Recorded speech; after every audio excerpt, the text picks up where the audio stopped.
एक ऐसी टीचर है जो देखने में स्टूडेंट की जैसी लगती है और वो लाखों ऐसे लोगों को ट्रेन कर रही हैं जो टीचर्स बनना चाहते हैं। इतनी कम एज में जो वो काम कर रही हैं वो हम सबके लिए, यानी आप लोगों के लिए, मेरे लिए, पूरी दुनिया के लिए एक बहुत बड़ी इंस्पिरेशन है। Let's give an energetic and warm welcome to the one and only Himanshi Singh.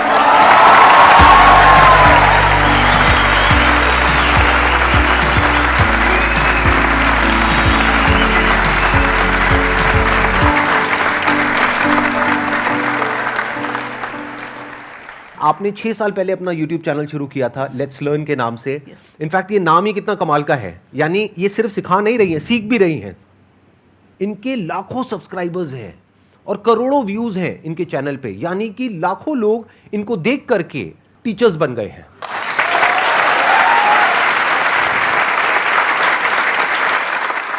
Thank you sir for having me here.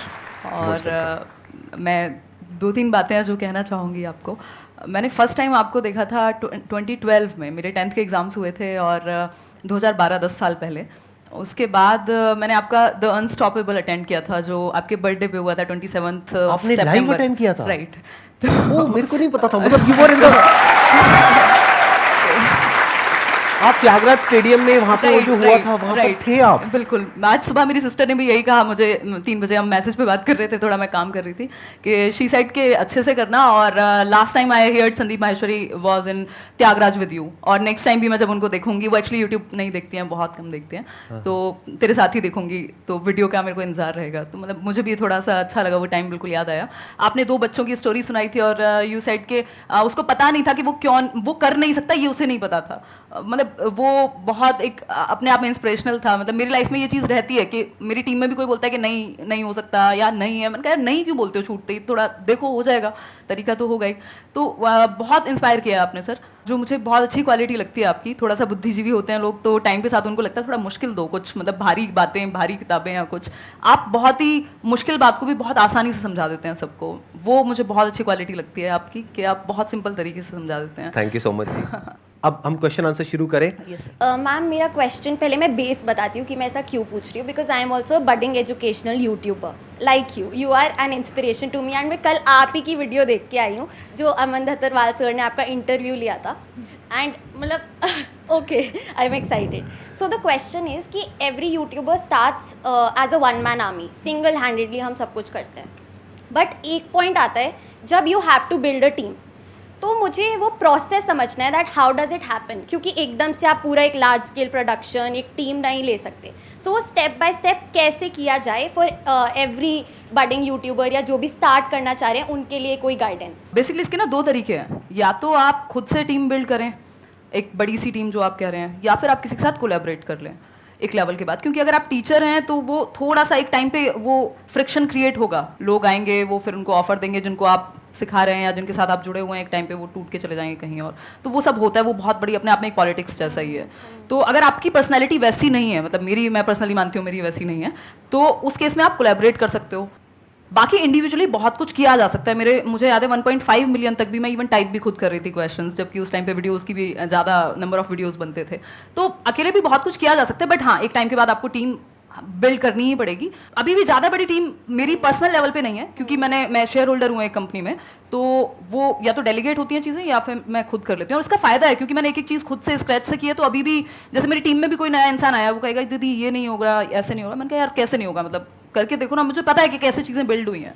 इन्होंने एक बहुत अच्छी बात कही है कि क्या होता है कि जब आप खुद एक काम को कर लेते हैं ना, जैसे इन्होंने 1.5 मिलियन तक खुद सब कुछ किया, तो अब अगर ये आगे टीम बिल्ड करेंगी तो उनसे अच्छे से काम करवा सकती है।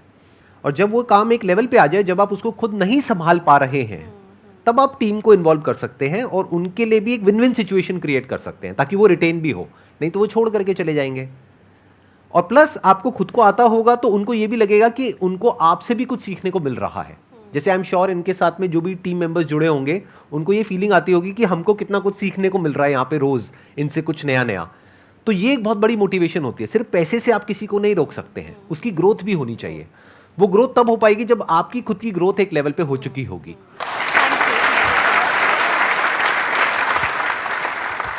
सर मैं एक डिफेंस एस्पिरेंट हूँ और मैं सीडीएस टारगेट कर रहा हूँ। तो सर प्रॉब्लम है कि अब सीडीएस मैं टारगेट कर रहा हूँ तो 2 केसेस हो सकते हैं, या तो एग्ज़ाम क्लियर होगा या फिर नहीं होगा। अगर नहीं होता है तो मैं बैकअप रखता हूँ, जैसे दिल्ली पुलिस सब इंस्पेक्टर या कोई भी गवर्नमेंट जॉब। तो मैम अब मैं क्या करूँ, या तो CDSE सिर्फ टारगेट करूँ एक एग्ज़ाम, या फिर सारे मैं एग्जाम्स टारगेट करता चलूँ कि नहीं दिल्ली पुलिस भी देखूंगा, मैं CGL भी देखूंगा।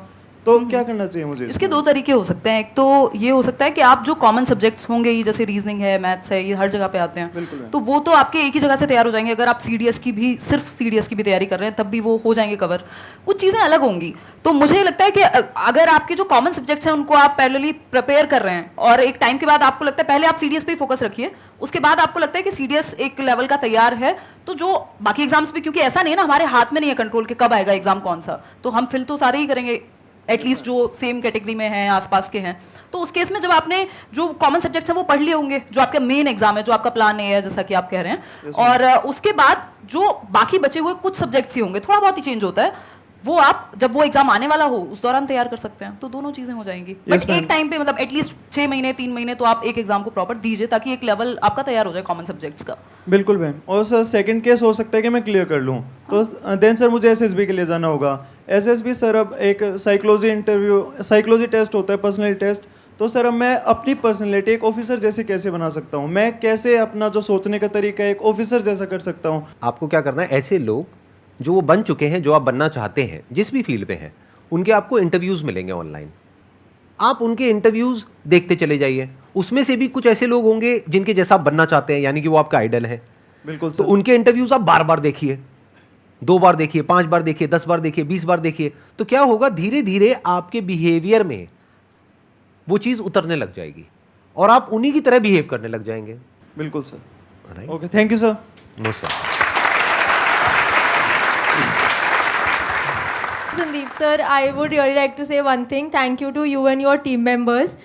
हर किसी के लाइफ में अलग हार्डशिप्स रहते हैं, इमोशनल ट्रोल हो जाता है, मतलब लगता है कि यार सामने वाले को आप कितना समझाओ नहीं समझ रहा है, तो फिर खुद के अंदर लगता है कि कहीं हम ही तो गलत नहीं है। आपकी क्या, मेरी भी बहुत ट्रोलिंग होती है।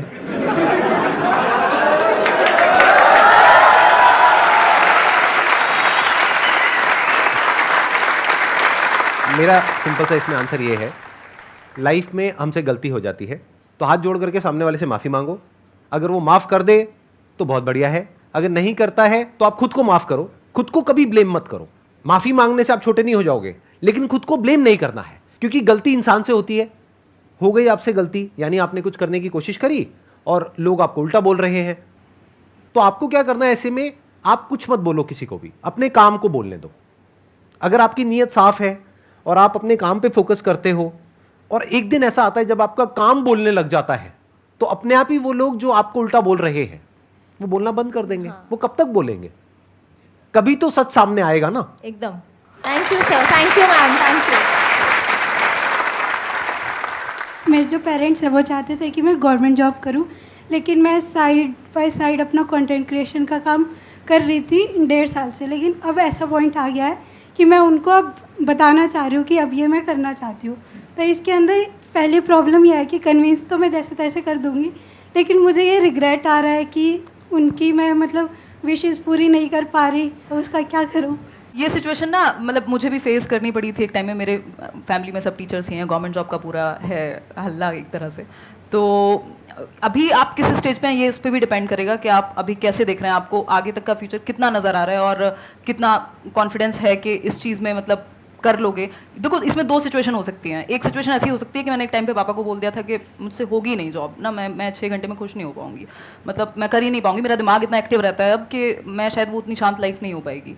तो या तो आपको अंदर से ये चीज़ लग रही हो कि यार यही करना है अब, तो मतलब आप जी भी नहीं पा रहे हो, मतलब आपको वो है अंदर से कि एग्जाम आ रहा है, बट आपका ध्यान उस चीज़ पे जो आप कर रहे हो एग्जैक्टली।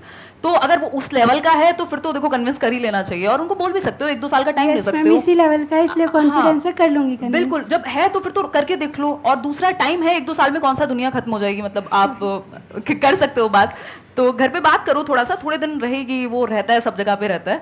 और मतलब मैं वैसे कहती थी अपने दोस्तों में एक टाइम पे कि यार पैशन ना आपको समझ आता है, थोड़ा बहुत उनको आ जाएगा, बट उनको ना वो बाहरी मटेरियलिस्टिक चीज़ें या सोसाइटी की अगर हम बात कर रहे हैं या पेरेंट्स की भी कुछ हद तक, क्योंकि उनको आपकी सिक्योरिटी चाहिए, उनको ऐसा नहीं है कि आपसे कोई बहुत बड़ा पैसा चाहिए या कुछ, तो वो टाइम के साथ आ जाएगा अपने आप, फिर वो चीज़ अपने आप ही आपकी साइड लाइन हो जाएगी, आप खुद ही उनको भी आंसर मिल जाएगा। और इवन लास्ट ईयर भी आई थिंक वैकेंसी आई थी, तो मेरी मम्मी कह रही थी कि फॉर्म फिल कर दे। मैंने कहा मम्मी कैसी बातें करती हो। और इवन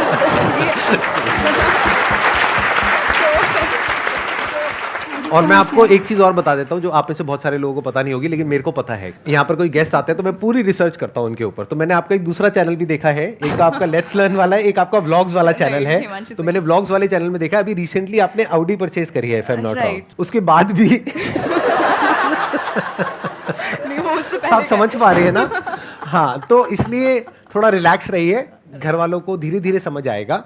जब आपके पास 2-4 प्राइवेट जेट आ जाएंगे तब हो सकता है वो आपको भूलना बंद कर देंगे। तब तक सुनते रहिए, आराम से सुनते रहिए। साइड में आप तो है मोटिवेट करने को, जब साइड में मैं तो हुई, मैं तो साइड में ही।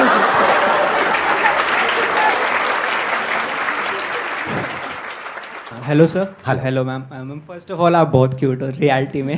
थैंक यू मैम एक्चुअली मेरा सीटेट से कोई लेना देना नहीं है, मेरा कुछ नहीं, मैं सिविल सर्विस एस्पिरेंट हूँ और एलएलबी कर रहा हूँ साथ में, बट स्टिल मैं आपकी सारी वीडियोस देखता हूँ, संडे वार्ता से लेके व्लॉग्स वगैरह सब, मैं बहुत इंस्पिरेशन लगता है। मैम एक्चुअली मेरा क्वेश्चन ये था कि मैं सिविल सर्विस की प्रिपरेशन कर रहा हूँ, फर्स्ट अटैम्प्ट दे भी चुका हूँ बट नहीं हुआ था क्लियर, फिर साथ में मैंने एलएलबी ले लिया DU से, तो मेरे को लगा था कि मतलब बिजी रहना है, अपने आप को बिजी रखना है, नॉलेज गेन करनी है, तो मैंने इतनी चीज़ें मतलब ऐसे वो कर लिया, एक रायता फैला, ऐसे कह सकते हैं रायता सा फैल गया है, बट अब वो फोकस नहीं हो पाता है, वही इंस्टाग्राम पे रील स्क्रॉल कर रहे हैं। बेसिकली अगर वो मोटिवेशन कहा भी जाता है, जैसे मैं एजुकेशनल साइकोलॉजी भी डिस्कस करती हूँ कि नीड से आता है, तो अगर आपकी नीड वो वाली सच में बड़ी है तो आप तरीके ढूंढ लेंगे, वो मैनेज कर लेंगे। मतलब ऐसा नहीं है कि नहीं हो सकता है या किया नहीं है लोगों ने। मेरे खुद के कुछ फ्रेंड्स हैं जिन लोगों ने सेम जो आप बता रहे हैं वही सिनेरियो रहा है।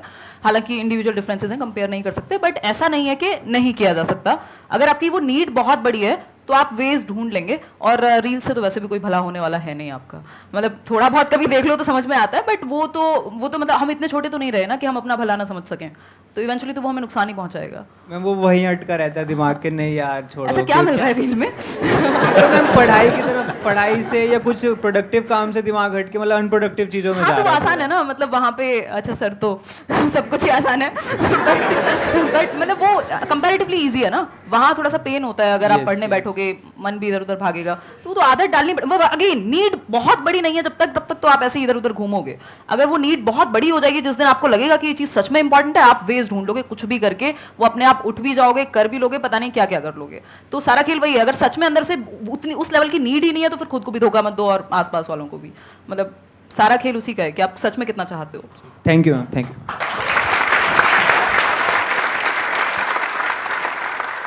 मेरे साथ ये हैबिट है एक तरफ से कि मैं अगर कोई पर्टिकुलर डेस्टिनेशन पे हूँ, कोई जॉब अगर मैं कर रही हूँ, कोई मैं डेजिग्नेशन कर रही हूँ अभी, तो मैं उसको ना ज़्यादा देर तक मैं कैरी नहीं कर पाती। मेरा इंटरेस्ट ख़त्म हो जाता है बहुत ही ज़्यादा जल्दी, जो कि मेरे फ्रेंड्स कहते हैं तुझे चीज़ों को कैरी करना चाहिए, और मेरे पेरेंट्स भी इस चीज़ को लेकर मुझे काफ़ी कहते हैं तेरा काफ़ी रिसेंटली मैंने भी CA के लिए अटैम्प्ट किया था, फिर मेरा दिमाग मतलब हट गया, वहाँ से प्रॉपर डाइवर्ट हो गया, फिर मैंने कस्टमर सपोर्ट ज्वाइन कर लिया, तो मेरा इंटरेस्ट बहुत जल्दी लॉस हो जाता है, और इसकी वजह से मुझे काफ़ी ज़्यादा प्रॉब्लम्स भी फेस करनी पड़ रही है, क्योंकि मेरा करियर एक तरफ से रुक गया है, हर जगह मैंने हाथ मार लिया और कुछ भी नहीं है मेरे पास अभी।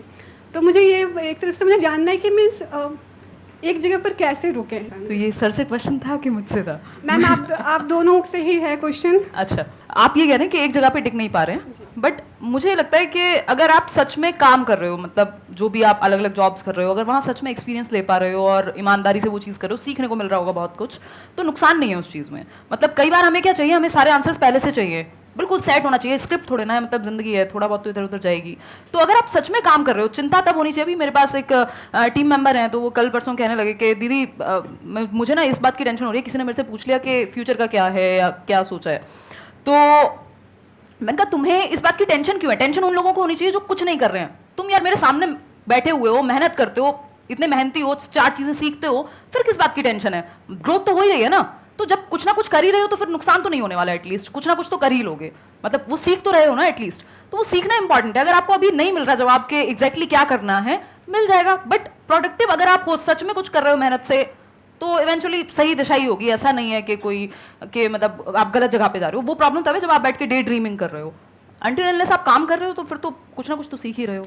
एक है कि मैं क्या करना चाहता हूं या चाहती हूं, एक है प्रैक्टिकली आपको ये देखना होगा कि आप किस काम में एक्चुअल में अच्छे हो। जैसे अभी आपने बोला कस्टमर सपोर्ट डिवीजन में आप हो, तो कस्टमर सपोर्ट से क्या कनेक्ट होता है? सेल्स। और सेल्स में इतना पोटेंशियल है जिसकी कोई हद नहीं है। हो सकता है मैं आपसे पूछूंगा आप क्या करना चाहते हैं, आप कहेंगे मैं सिंगर बनना चाहती हूँ, मैं डांसर बनना चाहती हूँ, मैं ये बनना चाहती हूँ, मैं वो बनना चाहती हूँ। उसको छोड़ दीजिए। आप ये देखिए कि आप एक्चुअल में किस काम को करने में अच्छे हैं, जहां पे आपको रिजल्ट अच्छा मिलता है, जहां पे आपको एप्रिसिएशन मिलता है, जहां पे आपको ये लगता है कि हाँ मैं इस काम को कर सकती हूं। जो अभी आपने बोला मैं उसी पॉइंट को आगे बिल्ड कर रहा हूं, that could be customer support. तो अब आप इससे एक रिलेटेड लाइन है, दैट इज सेल्स। सेल्स से रिलेटेड लाखों बुक्स हैं, उसमें से जो कुछ कमाल की बुक्स हैं उसको आप पढ़ना शुरू कर देते हैं, तो ऑटोमेटिकली आपका जो दिमाग है वो सेल्स में आगे बढ़ता चला जाएगा। तो उसके लिए आपको क्या करना है, अपना पूरा फोकस डाला सपोर्ट को समझने में। आपने बोल तो दिया सपोर्ट, कस्टमर सपोर्ट, ये कोई छोटी चीज नहीं है। एक कंपनी के लिए कस्टमर से इंपॉर्टेंट कुछ नहीं है। अगर कस्टमर कंपनी को छोड़ देगा तो कंपनी बंद। तो customer support is very very important department, जिसको हम कई बार छोटा समझ लेते हैं। हमें लगता है I am in customer support. नहीं, it is not a small department. तो आप पहले समझिए कस्टमर सपोर्ट क्या होता है। अभी तो आप बाई चांस उस फील्ड में चले गए हैं, आपने कहीं अप्लाई किया, आपको जॉब मिल गई, but you are not an expert in that field. आप ये नहीं कह सकते कि मैं दुनिया की बेस्ट कस्टमर सपोर्ट एग्जीक्यूटिव्स है उसमें से एक हूं, कि अगर मेरे पास में कोई कस्टमर आता है डील करने के लिए, चाहे 1-on-1, चाहे ऑनलाइन, चाहे कैसे भी, I can convert that customer. ये कॉन्फिडेंस अभी आप में नहीं होगा। तो अगर ये कॉन्फिडेंस आप डेवलप कर पाए, अपनी स्किल्स को अपग्रेड कर पाए, सीख पाए और अपने आप को ऐसा बना पाए कि जो कंपनीज हैं वो आपको रिक्रूट करना चाहें बेस्ड अपॉन रिजल्ट्स। क्या आप बताएं कि देखिए पिछली कंपनी में मैंने 1 साल तक काम किया, इतनी सेल्स मैंने जनरेट करी उस कंपनी के लिए, तो क्या उसका जो कॉम्पिटिटर है वो आपको डबल सैलरी नहीं देगा? उसको नहीं दिखेगा कि वो कितना कमाएगा आपको पैसा दे करके। वो पैसा दे करके आप पे एहसान नहीं कर रहा है, वो अपनी कैलकुलेशंस करेगा। तो अपने आप को इस लायक बना लो कि लोग आपके पीछे आए, कंपनीज आपके पीछे आए।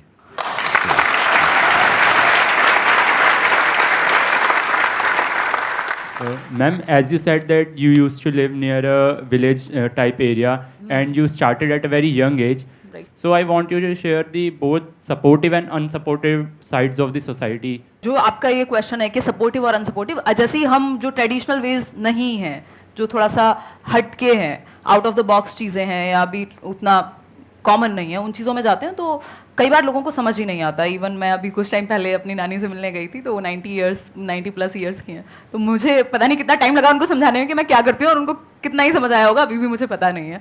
तो बेसिकली इस तरह की चीज़ें ना समझने में ईजी नहीं होती, स्पेशली अब हमसे पहली जनरेशन के लिए या जो जनरल परसेप्शन चल रहा है सोसाइटी में उनके लिए।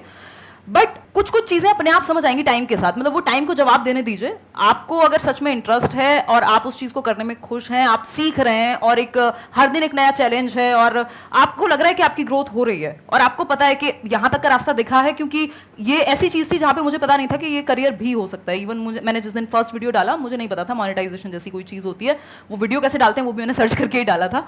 तो उस केस में वो आप जहाँ तक का रास्ता दिख रहा है उतना एटलीस्ट उस चीज़ पे फोकस करो और देखो आपकी फील्ड में कुछ लोग अगर हैं, तो अब तो है ही एटलीस्ट इस तरह की चीज़ों में, तो आप उनको देख के भी सीख सकते हो कि क्या अपर लिमिट है या फिर मतलब किस तरह से आप चीज़ें करोगे।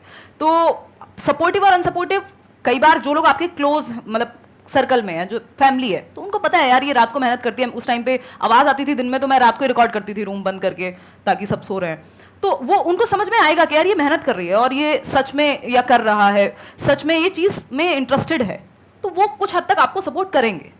दूसरी चीज ना सपोर्ट करने की रही, तो आपको सबका सपोर्ट फर्स्ट डे या डे 1 पे क्यों चाहिए? मतलब जरूरी नहीं ना, ज्यादा लोग नहीं चाहिए होते, 1-2 लोग भी अगर आपको लगता है कि समझ रहे हैं तो ठीक है, उतना इनफ है। आप करते जाइए, ज्यादा समझाने की कोशिश मत कीजिए सबको, उसमें आप ही कंफ्यूज होंगे और परेशान भी होंगे जब लोग सपोर्ट नहीं करेंगे। तो मेरे साथ भी वही हुआ है कि मैंने एट टाइम्स, जहाँ पे मेरी बुक आई 2019 में फर्स्ट बुक, तो मेरे फादर बहुत खुश हुए और अभी तो वो नहीं है इस दुनिया में, बट वो सच में बहुत खुश हुए क्योंकि बुक उनको समझ में आसानी से आती थी। बुक मतलब सबको पता है कि भाई बुक लिखनी होती है, मेहनत होती है, ये वो, तो उनको वो चीज़ बहुत अच्छे से समझ में आई, उन्होंने और बहुत अच्छे से सपोर्ट किया। उससे पहले शायद उनको लगता होगा कि यार ठीक है टाइम पास के लिए मान लो, या फिर चलो इसकी कम्युनिकेशन स्किल्स डेवलप हो रही है, मेरे भाई ने कभी दिखा दिया उनको वीडियो।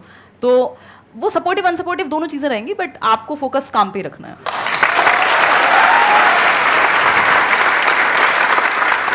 मेरे अंदर से सही में एक क्वेश्चन आ रहा है आपके लिए, मैं पूछ सकता हूँ बिल्कुल आपसे सर, बिल्कुल। कि इतनी कम एज में इतनी मेच्योरिटी आई कहाँ से आपके अंदर?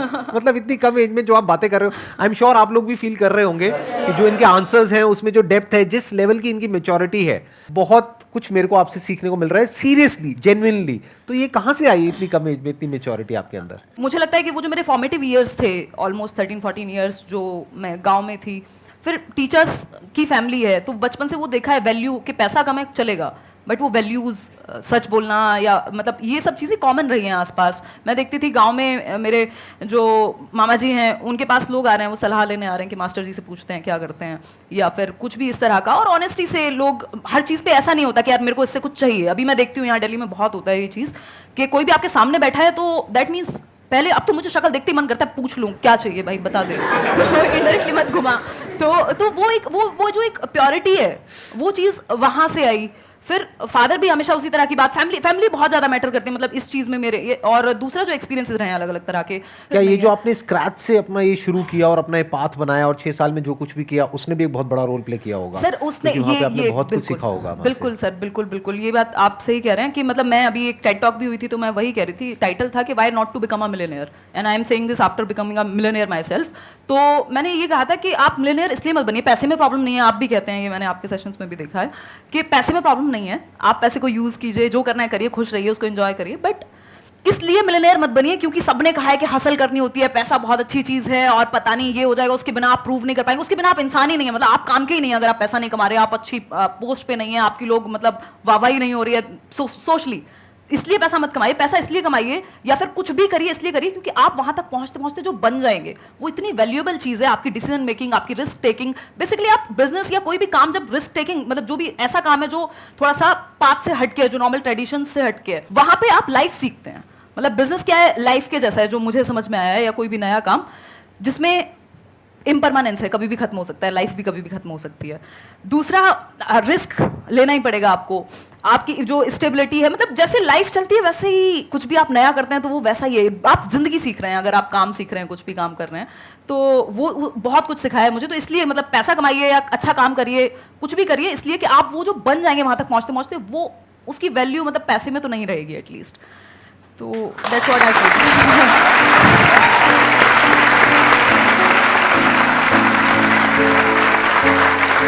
एक टोकन ऑफ एप्रिसिएशन है, आप इतनी दूर से आए हमारे लिए टाइम निकाल करके, this is a thank you for you thank you so from our entire family and our entire team.